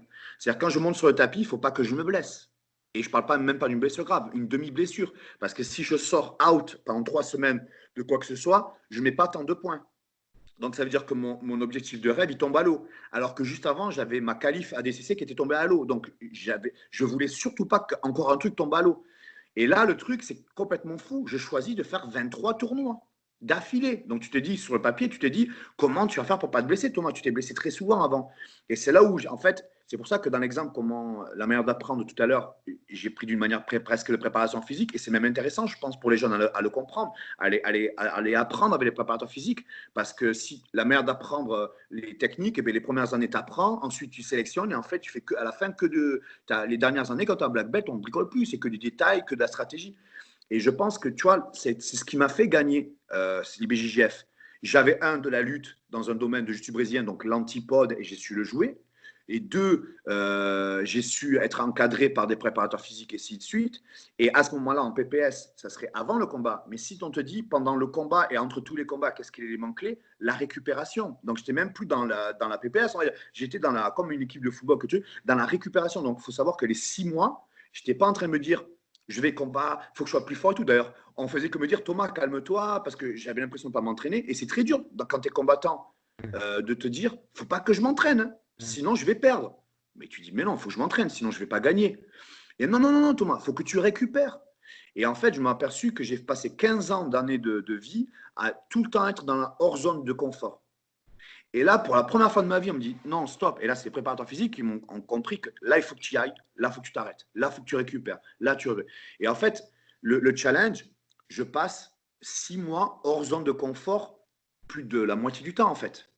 Parce que l'avion, le jet lag, tout seul, faut savoir que c'est moi qui réserve mes hôtels, c'est moi qui réserve les transports, Google, le ci, le là, Le, l'inscription, le le truc. stress, le stress, il est systémique. Souvent, tout le les temps. gens mesurent le stress que le stress de l'entraînement. Mais le stress, c'est le voyage, comme tu dis, c'est mal dormir, Oui. c'est être stressé parce que le combat arrive. Et ça, c'est un stress qui épuise les réserves. Chercher les sponsors et pas être dans la démarche ah c'est cher comment je vais faire mais je vais pas le faire non non non non, non moi j'ai un rêve je veux y aller il faut que je trouve qui quoi qui peut j'avais des gens autour de moi est-ce que tu connais personne est-ce que si truc voilà et chaque victoire en fait a amené quelqu'un qui rentrait dans le projet et qui dit ah putain tu gagnes c'est bien tu es déterminé tu lâches pas et en fait les sponsors sont arrivés et ont cru au projet en même temps en même temps pas avant hein, et ça c'était fatigant c'était très usant au niveau psychologique. Je pars, je combats en face, je vois du niveau quand même mondial, hein, c'est des black belts adultes déjà, donc ça découpe. C'est ce que je dis souvent, même déjà en violet, en IBGF, ça découpe. Hein. Donc là, c'est du black belt adulte. Alors il n'y a pas forcément beaucoup de combats par 4, parce que c'est du black belt adulte. C'est-à-dire que n'importe qui, c'est fort, c'est expérimenté, c'est stratégique, c'est aux États-Unis, c'est au Brésil, j'ai combattu partout. Hein. Et, et sur 23 tournois, j'en ai fait 16 ou 17 tout seul. Tout seul. Tu gagnes. Il faut savoir que même si tu ne fais pas beaucoup de tournois, que tu en fais de combats, que tu en fais 1, 2 ou 3 dans la journée, le lendemain, tu es fatigué. Même un combat, hein. Parfois j'arrivais, j'ai fait un combat, je rentrais, j'étais mort parce que tu as tout qui redescend, parce que tu prends l'avion, parce que tu pars, parce que tu vas aux États-Unis, parce que tu prends après le Uber, après tu vas loger, tu Parce qu'il en passes reste 15 autres aussi. Tu as un hein, stress anticipatoire parce qu'il en reste 15 autres de tournois. 15 Donc, tu as un autres. stress anticipatoire. Et même si tu gères super bien, il t'en reste, je sais pas, t'arrives, t'en as fait 5, il t'en reste combien? Et tu dis, putain, Mhm. j'en ai fait 5, il m'en reste 17. Mhm. Tu te dis, waouh, ça va être très compliqué, ça va être très fatigant, ça va être. Et déjà, au bout de 3 tournois d'affilée, 3 week-ends, hein, 3 week-ends d'affilée à combattre, déjà, je me dis, mais je suis cramé, je suis fatigué, surtout nerveusement, l'influx, les voyages, le jet lag, seul, repartir. Il faut savoir que souvent, j'étais à peine bien le jeudi et le vendredi, c'était jour quasiment juste de réactivation parce que non, je ne sais plus qu'est-ce qu'il me faisait faire, mais en gros, je recommençais à me sentir à peu près bien le jeudi, mais le vendredi, je prenais l'avion pour aller combattre. Quoi. Et à peine honnêtement, et je repartais, je recombattais, je rentrais épuisé, je récup, réactivation, régénération, on réactive le lactique, on remonte un petit peu, on récupère et on reprend l'avion et on repart. 23 tournois d'affilée comme ça. Alors, j'en pouvais plus. Mentalement, Thomas, qu'est-ce qui t'a permis Parce que souvent, voilà, c'est ça l'image qu'on a. Tu vois, t'es un grand gaillard, t'es costaud, t'es fort, t'es un champion. Et on se dit, OK, pour lui, c'est facile, c'est déjà le champion. Mais c'est pas déjà le champion parce qu'à chaque nouveau combat, c'est comme si tu remettais ton titre de champion en jeu. Qu'est-ce qui mentalement t'a permis d'aller au bout de ce rêve, d'aller au bout de ce projet? Ben, de m'être blessé à la DCC et de m'être senti à moitié prêt pendant la prépa et de me dire tu peux pas t'arrêter sur ça. Tu as été en Thaïlande, ça a été bien parce que tu as rebondi après un incendie que tu as eu personnellement. Tu es revenu à Paris, j'ai été pris par toi en main, ça m'a fait du bien, ça m'a fait le choc, comme dire allez. En fait, à ce moment-là, c'était Thomas, tu viens d'avoir ton truc. Soit tu repars ou soit tu t'arrêtes.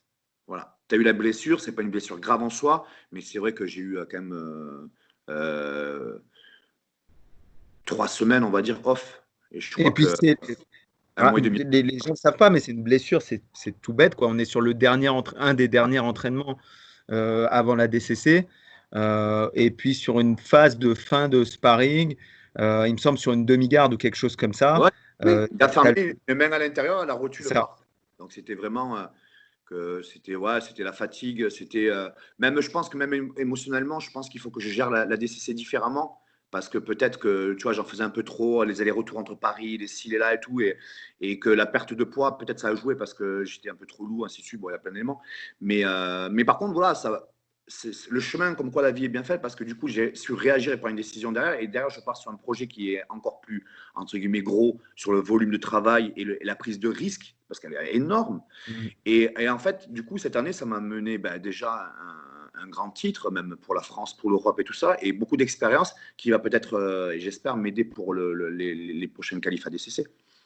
Mais par contre, ouais, c'était complètement différent ce challenge, tous les week-ends combattre.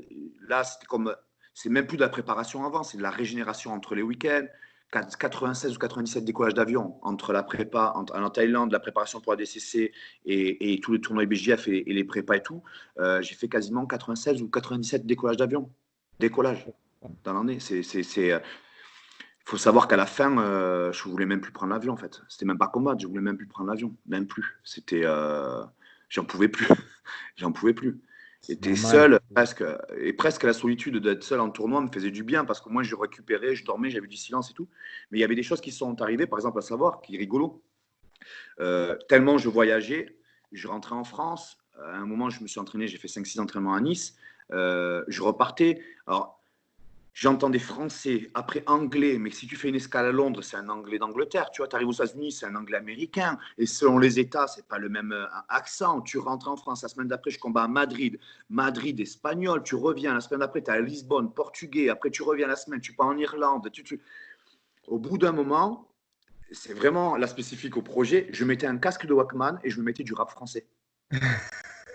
Pourquoi? Parce que je voulais plus entendre autre chose que du français, en fait, par exemple. Parce que ça m'épuisait, ça me Ouais, fatiguait. ouais. Je suis déjà arrivé, et même moi, hein, si je suis le mec à côté, je dis, mais il est débile, lui, ou quoi? Parfois, il y a des gens qui m'ont parlé, et c'est pas que je m'énervais, c'est que je ne les parlais plus. Je répondais plus, j'en pouvais plus. Ils me parlaient en anglais ou en siala, je les regardais, j'ai fait, je ne pouvais plus. Parce que c'était pas les mêmes accents, les mêmes langues. Après, je suis allé en Australie. Par exemple, quand j'ai fait Rome, je combat, je fais champion d'Europe, je me blesse. En finale contre le lourd, en sortant du combat, que je vois que je me blesse dans le combat, je le sens pas, c'est après. Je bouge pas le bras de 2 cm. Je bouge pas le bras de 2 cm. Le lendemain matin, je décolle pour l'Australie.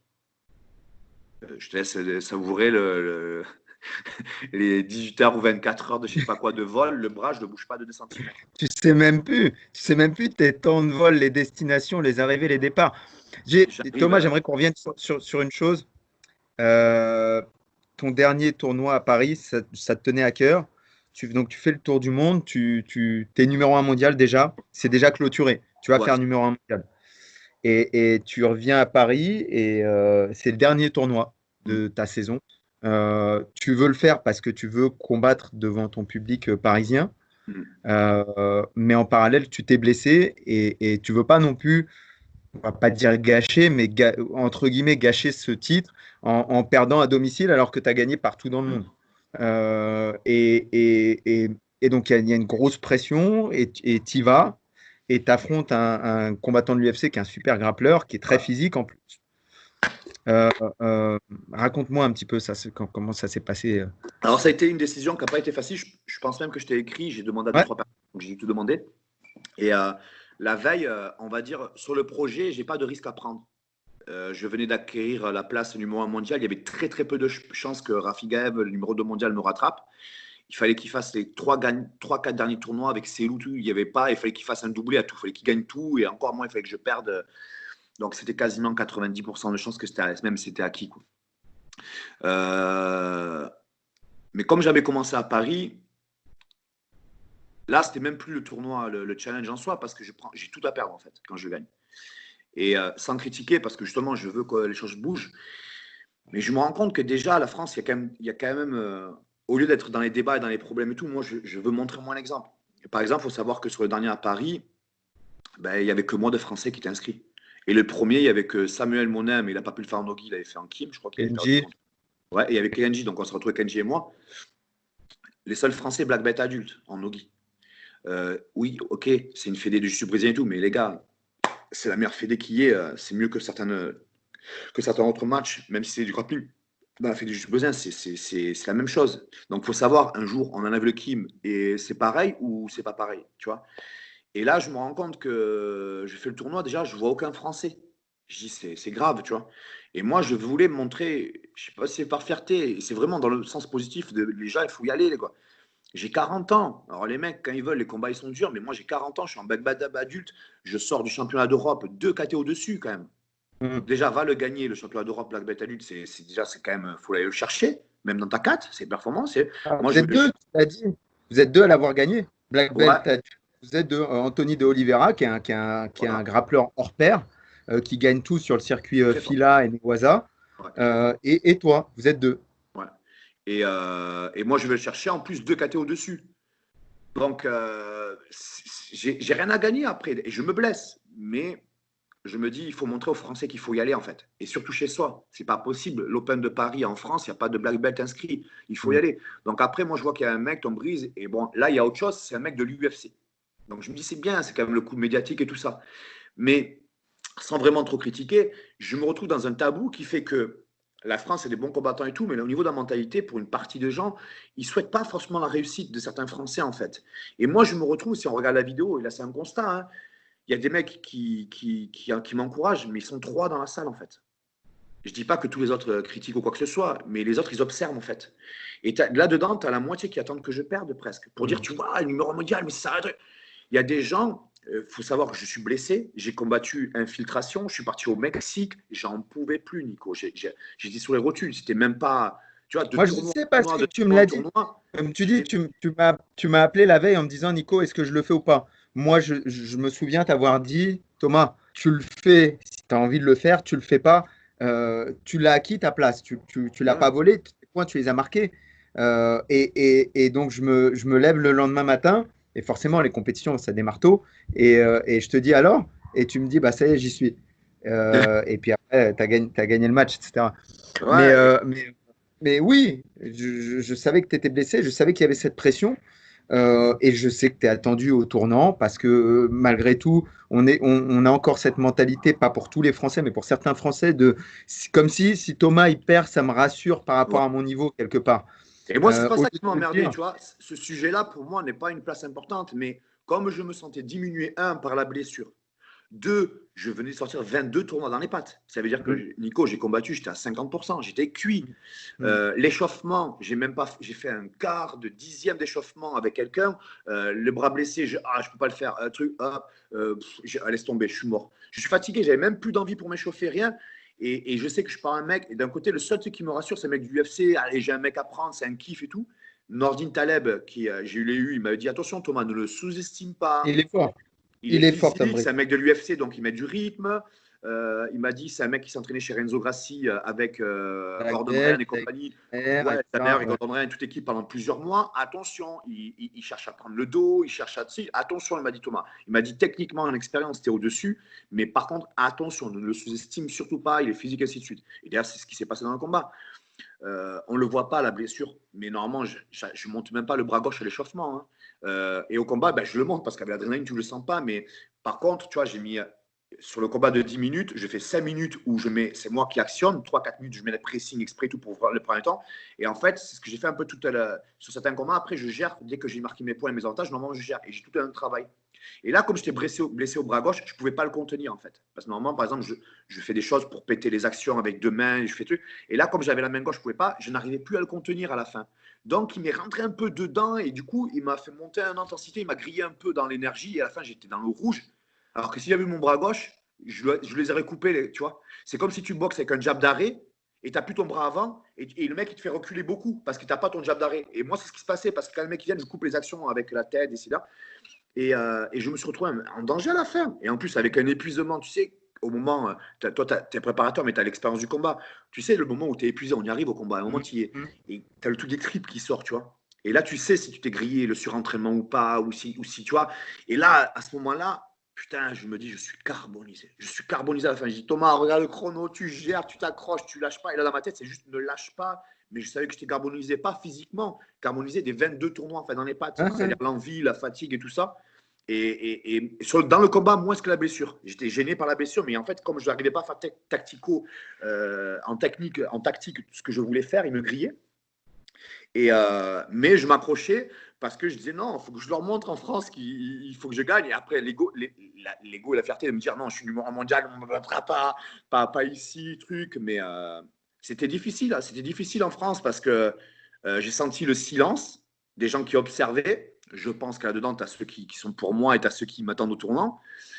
Et j'ai entendu 3-4 dans la vidéo, on le voit, 3-4, allez Thomas, c'est numéro mondial. En France, chez toi, tu dis, c'est quand même. J'ai ma part de tort de pas savoir me vendre, donc il faut que je le fasse de plus en plus. C'est Mais vrai. c'est quand même particulier quand même en France, tu vois. Et à la fin, tu vois, quand j'étais dans les tribunes, je me cache parce que j'avais vraiment envie de pleurer. Mais vraiment, hein, j'avais la blessure, elle me faisait mal, le bras, il bougeait plus. Et je vais dessus dans les tribunes et je me cache parce qu'il y avait Rafi Gaev. Et en fait, Rafi Gaev, quand il a vu que j'ai gagné ma 4, il s'est rhabillé, il a arrêté, il savait que le challenge c'était fini. Là, c'était fini à 100%, qu'il ne pouvait plus me rattraper. Et moi, je me cache pour le bras pour pas montrer que que je suis blessé, que j'ai mal et mais vraiment, j'avais les larmes à l'œil, j'ai vraiment T'effondres, mal. quoi. C'est la fin du truc. Tu t'effondres, tu as une chute d'énergie. Voilà. Je l'ai eu pendant longtemps en plus, hein. Et à ce moment-là, tu vois, il y a des mecs qui sont venus. Ah, Thomas, tu étais fatigué, qu'est-ce qu'il y a, le truc? Et j'avais une copine à mes côtés qui dit oui, mais il a gagné. Ouais, mais il était fatigué. Oui, mais il a gagné. Il a fait 23 tournois d'affilée. Ouais, truc. Et tu vois, ça n'a pas été un bonheur de suite de voir Mm, ma victoire, ma réussite, tu vois. mm, mm. Ah, mais tu étais fatigué. Et pourtant, quand on voit le combat, quand on voit l'highlight, bien sûr qu'à la fin, je suis fatigué, mais 23 tournois d'affilée en Le 6 mois. combat, il est magnifique. Voilà, Le et highlight, il est magnifique. je commence bien parce que je suis frais, que je mets tout, mais à la fin, je le sens que je suis carbonisé parce que j'ai 23 tournois dans les pattes. 32 combats, les gars, 32 combats en 6 mois, je suis carbonisé. Si c'était que 32 combats en France, c'est une chose déjà, il n'y en a pas beaucoup qui le font. Moi, c'est en Australie, en Europe, aux États-Unis, au Brésil, je reviens, je repars aux États-Unis, j'étais carbonisé, le jet lag, je ne sais même plus où je dormais. Et ce combat n'a pas été forcément facile pour moi, mais j'ai été content de le faire parce que j'ai commencé à Paris et j'ai fini à Paris. Et si je raconte cette histoire, c'est que derrière, tu vois, si je suis entraîneur ou que mes potes ou que mes sparring ou que des potes compétiteurs le font, je le sais. Et aujourd'hui, j'ai eu beaucoup, beaucoup de messages de gens qui me disent tu nous as motivés, tu nous as montré l'exemple, tu nous as déterminés. Et il y en a qui me disent Thomas, il y en a, ils ne te le disent pas, parce que peut-être qu'en France, c'est pas méchant, mais il y en a, ils ne savent pas l'exprimer en fait. Mais il y en a, ils me disent Thomas, je te jure, il y en a, tu leur as donné envie de repartir en adulte. Tu leur as donné envie de recombattre. Tu vois, la petite seconde où tu te poses la question pour combattre, ben, il y en a, ils vont se la poser un peu moins parce qu'ils ont vu que Mm. c'était faisable. Ben voilà pourquoi, entre autres, j'ai voulu finir aussi à Paris comme ça pour montrer les gars, putain, j'ai 40 ans, c'est faisable, on y va. J'aurais perdu ou j'aurais gagné, ou je gagne, c'est la même chose, tu vois. Mais c'est moi. Mais je suis sorti fier parce que j'étais déjà numéro un, mais j'étais chez moi et même avec le risque et la pression, ben, je l'ai fait et je l'ai gagné et je suis rentré. Je dis là, ça y est, c'est fait, c'est fini. Et maintenant, les gens qui veulent y voir le verre plein, ils vont le voir, ils vont dire waouh, putain, quelle aventure. Et il y en a beaucoup qui m'ont encouragé. Et ceux qui voient le verre vide, je me suis retourné, j'aurais dit les gars, accrochez-vous maintenant, allez-y. Parce que alors là, j'ai commencé à. Il n'y a pas besoin de parler, tu vois. J'ai commencé à Paris, j'ai fini à Paris, j'ai combattu partout sur la planète, j'ai pris tous les tournois, j'ai affronté tout le monde. 32 combats, 31 victoires, un match À quel perdu âge? volé, À quel 40 âge, ans. Thomas? Et j'ai 40 40 ans. ans, tu vois. Et je voulais finir sur ça. Je voulais, entre guillemets, finir sur donner le maximum. Et un bel exemple pour la suite parce que je suis professeur aussi, donc tu as envie de. Tu vois, je pense, toi, par exemple, tu es préparateur physique, mais tu as envie de temps en temps faire des perfs et leur montrer, tu as vu ce que c'est le côté athlétique, tu vois. Et bien, moi, si je vais vers le côté professeur, je voulais encore montrer un truc de dire voilà, j'aurai une belle histoire sur laquelle m'appuyer en plus pour derrière. C'est ça qui est bien. Et C'est là, je vais magnifique. sur ADCC, mais franchement, sans complexe. Je la gagne, je la perds, j'ai rien à gagner en fait, j'ai rien à perdre en fait. J'ai déjà écrit mon histoire, elle est finie et je peux être en fait complètement libéré sans la pression de perdre. Et justement, c'est comme ça que je vais me dire, bah, c'est comme ça que je vais la gagner en fait. C'est comme ça que je vais y aller, c'est-à-dire l'entraînement, je vais m'entraîner à fond. Je vais éviter la blessure, quoi. Cette année, j'ai beaucoup appris comme ça. Et en fait, j'ai rien à perdre, donc je vais être complètement libéré et je vais aller la chercher. Thomas, merci infiniment. Merci infiniment. Où est-ce qu'on peut te suivre? Où est-ce qu'on peut te trouver sur les réseaux pour, je sais pas, des coachings, des stages, dialoguer avec toi? C'est où qu'on peut te retrouver sur les réseaux? Alors, sur mon Facebook, c'est Thomas Alban Loubersan. Et sur mon Insta, c'est Thomas Loubersan, attaché. Et Et plutôt l'un, plutôt l'autre? T'es non, plutôt les Facebook? deux. Moi, Les j'étais deux? toujours beaucoup plus sur Facebook. Et en ce moment, je me mets sur Insta, je m'y mets un peu à la communication. Je ne suis pas très bon sur ça. Mais voilà, après, souvent, je parle avec Facebook, ouais, Thomas Alban Loubersan et Thomas Loubersan sur Instagram. Et après, moi, je m'occupe encore cette année à beaucoup combattre et à beaucoup pour me préparer et tout. Donc, répondre à quelques questions. Oui, donner des cours. Pas encore, club. Je vais finir Ok. ma saison bien. Des Par contre, des stages? stages, oui, j'en fais. Oui, des stages, ouais. Ça, je peux. Faut voir les dates et que ça ne me perturbe pas dans ma prépa, mais oui. Et, euh, et cet Et s'il y été, en moi, a je vais. qui veulent soutenir ton projet, peut-être aussi. Peut-être que s'il y en a qui veulent soutenir ton projet, je sais que tu as eu besoin de soutien pour ton projet Ouais. de numéro un mondial. Ben, là, Donc, moi, je vais défendre, au niveau des projets, je vais défendre encore mon titre mondial. Alors, le classement a démarré depuis 3 4 mois, mais avec le confinement, je pense là, on va en avoir. Je pense qu'on va rouvrir avant juillet, les frontières internationales IBJF en tout cas. Donc, je pense que j'ai des points d'avance. Donc, je vais me consacrer sur la DCC et peut-être octobre, novembre, décembre, refaire des tournois pour essayer de défendre le classement mondial IBJF. Si ça se joue sur 4-5 tournois, je vais le faire pour le défendre. Mais je vais me focaliser sur la DCC. Donc, ouais, s'il y a des sponsors qui sont intéressés, ben, ce ne sera pas forcément plus de très gros budget parce que ça sera de quoi avoir un camp d'entraînement sûrement à Paris, un peu dans le sud à Bayonne avec Luc Rousseau et à Paris, je vais venir faire un camp d'entraînement à Paris et après la DCC. Donc, s'il y a des sponsors qui sont intéressés, ben, je suis ouvert à toute discussion. Ça, c'est sûr, ça aide parce qu'on ne gagne pas beaucoup d'argent dans notre sport. Et je pense qu'en plus, il y aura quelque chose de médiatiquement intéressant à faire en échange et de redéfendre la place numéro 1 mondiale. Là, je suis en train de parler avec, on a commencé avec Nicolas Régnier et je vais en parler sûrement avec toi et en fait tout le monde en fait. Je veux surtout pas m'enfermer dans un truc. Moi cet été, je vais monter à Paris une grosse partie pour venir me préparer pour la DCC. Donc j'aimerais que voilà, si toutes personnes qui sont intéressées, j'aimerais que vraiment beaucoup de sparring, beaucoup de gens, si on peut faire des camps d'entraînement. Quelle que soit la manière, on se met autour d'une table, on voit où est-ce qu'on peut les faire, comment on les fait, qui, quoi. Mais j'aimerais cet été, moi, être en tout cas à Paris et finir ma carrière sur ça. Pour la préparation de la DCC, m'entraîner avec les meilleurs. Par contre, voilà, mais vraiment avec les meilleurs. Malheureusement, pas les débutants parce que je ne peux pas me le permettre avant une qualif ADCC. Mais par contre, voilà, cet été, je serais très intéressé pour être en contact avec un maximum tous les meilleurs grappleurs, les lutteurs, préparateurs. Donc voilà, moi, je vais garder le cadre avec qui j'ai été, c'est-à-dire toi. Baptiste Hamid et Rémi à Paris aussi, le kiné. Ça, c'est le cadre qui m'a fait réussir mes derniers résultats. C'est pour ça que je vais revenir me préparer à Paris. Et après, je pense que je vais chercher les sparring légers très forts. Anthony De Oliveira aussi va venir, qui est un léger qui est très bon. Nicolas Régnier, qui va se remotiver pour repartir sur une qualif ADCC qu'il a gagné déjà plusieurs reprises. Donc, moi, ça m'intéresse de me mettre avec lui parce qu'il a de l'expérience sur cette compétition. Avec toi, j'espère, avec les derniers sparring que j'ai eu à MMA Factory, Slim et Ahmed, qui étaient vraiment très très bons. Il y en avait eu d'autres aussi. Mais par exemple, Slim, franchement, c'était un super gars en lutte et tout ça. Ahmed, on va dire dans le Makaté de poids, en lutte est très simple, très dynamique, très fort. Après, au sol, je pense qu'il va progresser, mais je le suis. Je le vois que c'est un. Il est bon. Ouais, il est très bon. Il est très bon. Il va suivre. On essaye de faire en sorte. On aimerait bien le propulser sur la scène internationale du grappling sur les années à venir, Ouais. parce que voilà, en France, il a prouvé qu'il était dans le top 3 français largement. Ouais, d'ailleurs, il y avait un gros match qui était pas mal parce que je m'étais entraîné avec lui et avec Jati. Les matchs qui devaient se faire à Arès, les deux, c'était intéressant. Bon, après, là, je laisse les MMA Fighters parler de ce combat. Mais moi, en tout cas, ça m'intéressait parce que c'était deux personnes fortes. Jati est très bon aussi au sol. Hein?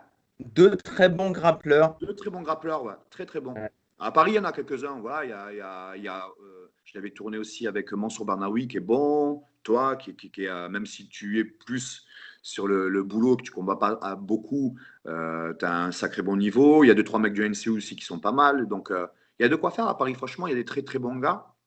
J'aimerais, sur un petit camp d'été, que si on se retrouve ensemble, ce serait cool.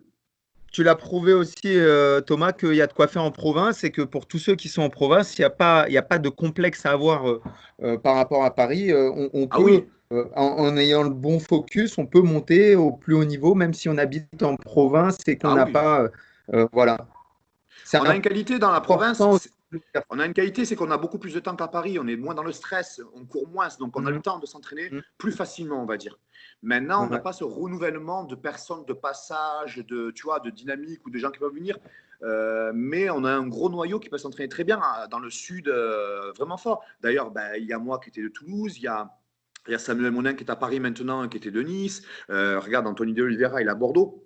On a cette chance-là qui fait que… Et on n'a pas la pression médiatique, tu vois ce que je veux dire, de la capitale où ça parle, où il y a les événements et tout. Donc, on est un peu en retrait de ça. Donc, c'est une qualité qui nous laisse de l'entraînement, en fait. Mais par contre, intéressant, c'est pour ça que j'en parle un peu en ce moment, dire que voilà, moi, je viens cet été, j'aimerais vraiment, si sur une action comme ça, on arrive à se fédérer sans changer la politique de chacun, sans changer Nous, on a déjà ouvert la salle sur des créneaux sur lesquels on met au Factory, sur lesquels on met des open mat où tout le monde est le bienvenu. Donc, ça commence vraiment à bien marcher. On a des gens de toutes les salles qui arrivent. Et c'est cool parce que ça permet l'échange. On a Pierre Manzo, que tu connais peut-être, qui est un super Ouais, grappleur, qui a ouais. gagné le championnat de France, qui est venu tourner chez nous. Enfin, on a pas mal de mecs qui sont venus, même d'autres clubs et tout. Et c'est sympa parce que ça crée de l'échange. Et comme tu dis, il y a un moment où, si on vise l'international, il faut laisser les meilleurs s'entraîner entre eux, quels que soient leurs horizons. C'est important. Je le pense. Après, tu vois, après, c'est vrai qu'il y a des problèmes. C'est pas facile de s'ouvrir. Ça, c'est vrai que c'est pas facile. Mais quand on ferme, entre guillemets, qu'on contrôle un peu un club, c'est vrai que le club a tendance à évoluer, en fait, entre guillemets. On sait ce qu'on fait, on l'a en main, on le monte. C'est vrai que s'ouvrir, c'est un sujet délicat. Mais quand on s'ouvre, on ne voit pas directement enfin, l'évolution de son club, vraiment directement. Mais je pense qu'on voit l'évolution sur la région, en fait. Mais c'est vrai que c'est pas facile parce que les gens qui viennent sur le tapis, ils viennent avec une mentalité difficile parfois. Alors qu'il faut s'adapter, respecter le lieu, ainsi de suite. Donc, mais je pense que les open mats sont une très bonne chose, mais il faut vraiment bien jouer le jeu et ça va monter la région, pas forcément directement le club en fait. Donc, moi, je suis pour ces open mats qui se font beaucoup aux États-Unis, qui commencent à se faire beaucoup en France et tout ça. Mhm. Mais voilà, il faut aussi, faut aussi améliorer par ces débats-là qu'on fait un petit peu de temps en temps, sans être le papa, sans être le ci là, tu vois, mais Mhm. de dire fais attention les gars, parce que, et c'est là où on le voit en France, si on arrive avec une bonne mentalité, qu'on sait aller chez les autres, chez les voisins, notre niveau français va évoluer. On le voit en Pologne, on le voit dans beaucoup de pays en fait. Mais si la mentalité n'évolue pas, on aura beau ouvrir les portes et faire des open mat, ça ne décollera pas en fait. Et même voir, ça va se refermer les portes. Moi, j'ai déjà vécu, comme toute expérience, des choses se sont ouvertes et elles se referment très vite à cause de la mentalité des gens qui viennent sur le tapis ou qui ne savent pas se mélanger et tout. Mhm. Moi, je pense qu'aujourd'hui, maintenant, on a vu quand même qu'il y a beaucoup de choses qui se développent, que l'étranger se développe très bien. Donc, il faut vraiment qu'on reste sur cette dynamique, à savoir chacun avoir son club ou son business ou quoi que ce soit. Mais par contre, il faut vraiment travailler ensemble parce qu'on a tout à gagner. Parce qu'aujourd'hui, Thomas, il y a un moment, on le sait, le compétiteur de haut niveau, c'est pas celui qui, je te check, on tourne ensemble, je suis avec Thomas, et dans ma tête, j'essaye de battre le numéro 1 mondial alors qu'on est sur un tatami à l'entraînement le samedi matin. Le compétiteur de haut niveau, c'est celui qui est capable de dire, OK, je vais créer des ouvertures pour voir dans son jeu ce que je peux apprendre de son jeu quand je voilà, tourne il va avec prendre des lui. phases de travail. Il va prendre des C'est phases de ça. travail. C'est C'est-à-dire ça qui est que intéressant. le mec qui va vouloir me battre sur le tapis comme ça, juste pour le palmarès, moi je Il a sais que appris trois quoi? fois sur Il n'a quatre, il pas de n'ira pas faire de palmarès. compétition, il ne fera Voilà. rien. Il n'a pas de palmarès parce qu'il n'y aura pas une coupe de remise à la fin de l'Open Mat pour dire.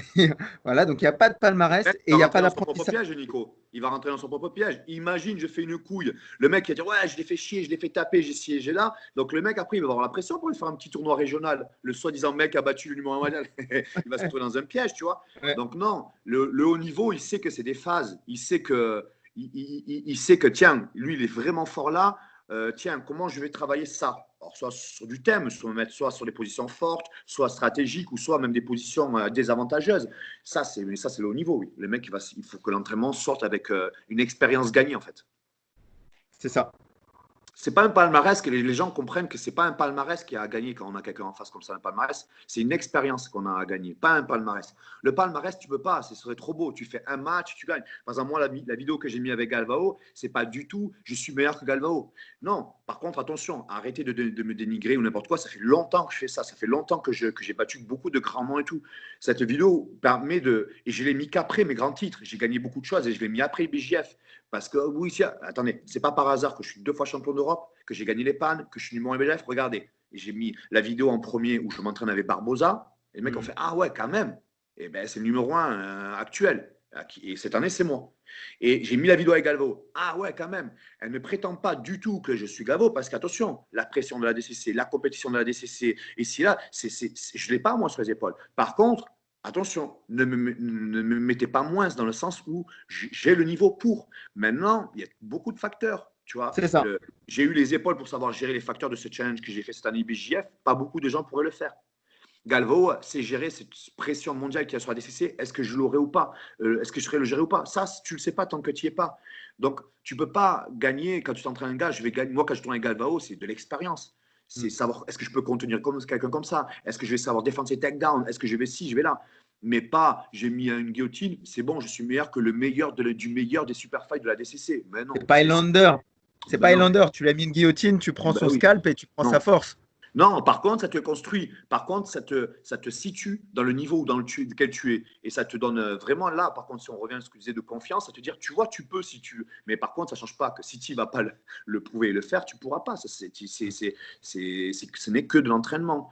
Maintenant, quand tu sais ce que tu fais, avec qui tu fais, et les mecs actuels et tout, tu te dis, il faut y aller. Et c'est d'ailleurs quand tu y vas que tu te rends compte que par contre, il y a tellement de facteurs sur le chemin, comme le stress, la pression, la diète, la relation amoureuse, la famille, les enfants. Bon, il y a beaucoup, beaucoup, beaucoup de choses. Et c'est là où on voit si tu as vraiment fait ce choix de vie, en fait, jusqu'au bout, quoi. Il y a beaucoup de gens qui sont bons. Et c'est pas critique, hein, c'est pas positif ou négatif. Ils s'arrêtent avant parce qu'ils le décident, hein, parce qu'il y a des priorités. Il y en a, ils ont des priorités claires et nettes. Et je les respecte d'ailleurs. Peut-être que moi, à un moment, je trouverais plus d'intérêt. Je dis attends, là, maintenant, il y a ça. Moi, ça s'est retrouvé que mon sport, je l'ai fait par thérapie, en fait, pas parce que j'ai eu des problèmes d'enfance, de famille, ainsi de suite, qui fait que je me suis mis là-dedans. J'aurais eu, on va dire, un truc plus simple, plus équilibré. J'aurais peut-être pas trouvé d'intérêt d'aller faire 3 fois le tour de la planète pour aller gagner des médailles où il n'y a même pas 10 euros à gagner, hein. C'est parce que c'était autre chose à gagner. Donc voilà. Mais par contre, ouais, en France, je pense qu'il y a ce truc un peu à casser, un peu à dire on peut s'entraîner avec des forts et il y a des mecs forts et tu peux être fort. Moi, j'en connais plein de mecs, sans citer de nom, parce que je ne voudrais pas qu'ils le prennent mal, mais je connais 2, 3 mecs forts en France qui sont vraiment très bons, mais vraiment bons. D'ailleurs, j'aimerais m'entraîner avec eux, ils sont vraiment bons. Mais au moment de la compétition, ils n'y vont pas. Ah bon. Ouais, ou ils ont perdu une fois, tu vois, et ils ne veulent pas le revivre, ce truc, quoi. Ils ne veulent pas le surpasser, tu vois. Par contre, ils arriveront à surpasser un peu le pressing sur l'entraînement, à battre un gars, tu vois. Mais là où on se rend compte c'est que lui, s'il se faut, depuis 2 jours, il vit ça à fond parce qu'il sait qu'il va tourner avec lui. Et le mec champion qui arrive sur le tapis, il n'a rien à foutre. Il n'est pas là l'important. Je me prépare, c'est bien, mais lui, ça va commencer à rentrer dans les choses sérieuses, mais pour la compétition, juste après, quoi, dire. Donc, c'est là où je pense qu'il faut, pour finir le speech, mais je pense qu'il y a un rôle, sur les médias, qu'il faut que ça sorte un peu d'amateurisme et du copinage qui valorise vraiment les vraies choses. C'est pour ça, sans rentrer dans le master et tout, master c'est très fort, c'est très bien et tout, mais il faut revaloriser, remettre la lumière, s'il vous plaît, sur les bons. Actuellement, on sait qui c'est qui est bon, il faut mettre les gros résultats, il faut mettre sur eux. Le reste, il faut rester humble, en fait, parce qu'il y a des mecs qui prennent eux-mêmes la lumière sur les choses. C'est bien, mais ne te permet pas plus de lumière, parce qu'avec les réseaux, aujourd'hui, c'est facile que certains, tu vois. Donc, il y a les médias à rééquilibrer. Et je pense qu'il y a une très grosse vague, et ça va transcender le jiu-jitsu. Moi, ça m'a transcendé. C'est d'être cadré par des gens comme toi, préparateur physique diplômé, où là, moi, je ne suis pas du tout diplômé. Mais par contre, moi, j'ai un côté animal qui est intéressant, tu vois, par exemple, pour des mecs comme vous. Mais par contre, moi, voilà, un cadre avec des gens diplômés, c'est pour ça que je ne dis pas souvent, je dis attention, mais il faut trouver l'équilibre. Avec des gens qui ont de l'expérience, avec des gens qui vont avoir ce truc bien contrôlé, bien fait, bon moment, attention à ci, à ça et tout. Et ces mecs-là vont t'amener au bon chemin. Et en fait, à la fin, ils te disent, allez, lâche-toi, là, sors l'animal, mais il t'amène bien. Et je pense qu'aujourd'hui, avec le MMA, avec toute cette vague de gens qui prennent l'expérience avec les athlètes et tout, comme les coachs, comme voilà, moi j'ai été avec toi, avec Baptiste Hamid et Rémi, je pense que plus vous allez prendre de l'importance et plus notre sport va évoluer. Pour moi, Contrairement c'est où une on parle. professionnalisation de la discipline quelque Mais part. oui, et pas seulement les professeurs. Parce qu'aujourd'hui, je vois beaucoup de professeurs en France qui sont des fausses expériences, des faux professeurs. En fait, c'est pas méchant, hein, mais ils ont fait 2 trucs dans un Master 4 et ils se prétendent comme truc. C'est faux. À un moment, il y a 2, 3 mecs, compétiteurs, attention, c'est bon, mais il n'y a pas forcément toute la pédagogie entière. Mais attention, les gars, si vous avez un sacré soigneur, un sacré préparateur, un bon entraîneur et 2, 3 mecs d'expérience de compétition, là, vous avez un cadre. Et moi, c'est ce que j'ai l'impression qui est en France est en train d'arriver. Le C'est pour ça staff. que j'ai la volonté de ce camp à Paris de venir, pas seulement pour ce truc de dire les gars, on s'entraîne ensemble, parce que ce n'est pas forcément facile ça, hein, mais il y en aura. Mais par contre, le fait d'être encadré, quand je sais que je vais monter sur le tapis, que je sais qu'il y aura toi, que je sais que je vais passer un coup de téléphone à Baptiste, que je sais qu'il y a Rémi derrière dans les soins, je sais que là, je me dis, voilà, j'ai ce qu'il faut autour. Et encore, je pense même que je ne suis pas encore assez pro, hein, parce que je suis de la vague d'anciens, tu vois. Je pense que les futurs jeunes, quand ils vont savoir encore plus vous écouter à vous et être cadrés et tout, ben, vous allez en faire des gros athlètes. Vous allez en faire des monstrueux. Moi, je suis persuadé que j'ai montré à 40 ans ce que j'ai fait. Moi, je pense que ça n'a jamais été fait avant. Et je pense que si de cette manière-là, un peu libre, personne ne fera ce que j'ai fait. Par contre, il y a quelques Français un peu cadrés, bien préparés, avec le budget et avec le truc. Je pense que j'ai montré que hey, les gars, c'est faisable. Regardez, il a fait 40 ans lui-même, tout seul.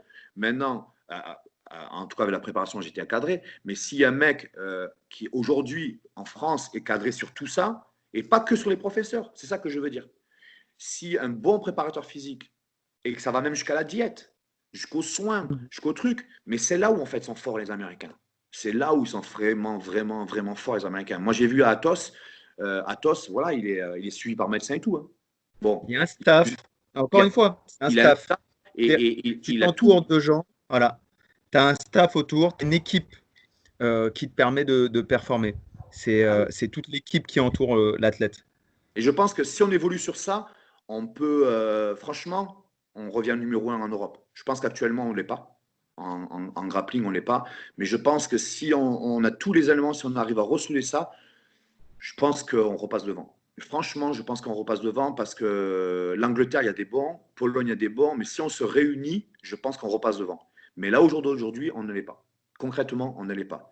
La Pologne, ils sont très physiques, ils sont très forts, ils se donnent les moyens, ils se réunissent, ils sont très costauds dans les compétitions. Moi, j'ai été m'entraîner là-bas, j'ai vu. Tu vois, la différence, par exemple, moi, tu vois, avec les résultats que j'ai faits, quand j'ai fait les stages, c'est classique en fait. C'est le club d'un mec qui est intéressé à te faire venir, qui lui est ouvert d'esprit, tu fais l'action et tu es reparti. Et tu as quelques élèves qui te donnent, tu vois. La Pologne, il s'en fout que tu sois sympa, pas sympa ou ci ou là. Tu es le numéro un. Moi, quand je suis arrivé là-bas, tu es le numéro un. Ok, qu'est-ce que tu as? Pourquoi? Comment? Montre-nous. Fais ci, fais. Tu vois ce que je veux dire? Moi, quand Ils te j'arrive posent des aujourd'hui, j'ai l'impression questions. qu'en France, j'ai l'impression qu'il faut plus que j'apprenne à savoir me vendre sur Insta et tout ça aujourd'hui, moi, que ça, tu vois, que plus qu'on me prenne pour ce que j'ai fait. En France, on ne m'a pas posé la question. Tu sais que quand j'ai atterri en Pologne, le mec déjà dans la voiture, il m'a donné bon, l'enveloppe du stage et il me dit Thomas, putain, incroyable, comment tu as fait? Qu'est-ce que tu as fait? Et si, et là, et quoi? Et là, dans cette situation, comment tu fais? Le mec, il se dit voilà, aujourd'hui en face, j'ai le mec actuel, le résultat, il est là. Comment il a fait? Je veux savoir. Et du coup, il se donne les moyens, tu vois. Et là, je suis resté choqué. Je dis, putain, si la France, on avait cette mentalité-là avant de juger, de critiquer ça, c'est le mec, ok, on s'en fout. T'es numéro un, comment t'as fait? Explique-nous ça. Comment le truc? Quelle est ta vision? Ça te colle pas. Et voilà. En résumé, moi, je dirais, en France, si on se recentre et qu'on se professionnalise, tout le monde, d'ailleurs, qu'on aime ou qu'on n'aime pas, parce que si je dis ça, c'est parce qu'il y a plein de prises de parti. Moi, j'ai été au MMA Factory. Ben, pourquoi ça marche? Parce qu'il y a un cadre, parce qu'il y a un staff, parce que chaque chose est à sa place. Et là, on voit d'autres personnes qui arrivent et qui vont perfer à haut niveau, comme Cyril Gagne. On attend la suite. Et en fait, on est tous en train de dire, bah, il y a tout pour. Mais maintenant, c'est qu'à lui qui a confirmé. Mais ce qui est intéressant, c'est que voilà, il y a un staff. Ça va du préparateur physique, anglaise, le coach MMA, le management, le ci et là. Voilà pourquoi ça marche. C'est Fernand est bon. Voilà, il y a des bons, il y a des pour et des contre, de façon qu'on fera à chaque entraîneur, à chaque club, à chaque truc. Mais moi, pour moi, c'est vrai que c'est un club que j'ai vu très professionnel. D'ailleurs, je t'ai rencontré là-bas, c'est pour ça que je parle de ça. Et ça ne m'étonne pas, en fait, qu'après, il y a des résultats parce que c'est très professionnel et il y a un cadre partout. Maintenant, je vais être par les cash, est-ce qu'il y avait vraiment le meilleur entraîneur de boxe ou le meilleur de ci ou le meilleur? Non, il n'y a pas besoin de forcément le meilleur, le meilleur, le meilleur. Il a un staff partout, très équilibré. Ça fait que quand tu es pris en main et que tu sais où on t'amène, et s'il a un jeune qui sait écouter, ben, je pense qu'il y a la perf. Et moi, je pense que j'ai entre 15 et 20 ans de carrière. Cette année, parce que je suis à la fin, parce que j'ai été blessé, je dis, bon, Thomas, arrête, il faut que tu écoutes un peu plus. J'ai écouté, j'ai su m'ouvrir plus vers les gens. Et ben, le résultat, derrière, il a été monstrueux. 31 victoires en black belt adulte à 40 ans, IBJF. Il faut savoir qu'au PAN, par exemple, les mecs disent, ouais, Gordon Ryan, c'est autre chose. Oui, Gordon Ryan, il est très fort. Mais il faut savoir qu'au Pan America, j'ai battu le mec qui venait de battre Gordon Ryan juste avant.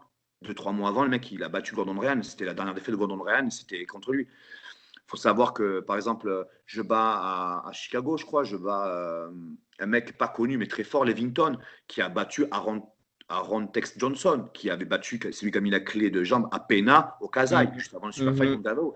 Donc, je peux te dire que j'ai pris des mecs solides.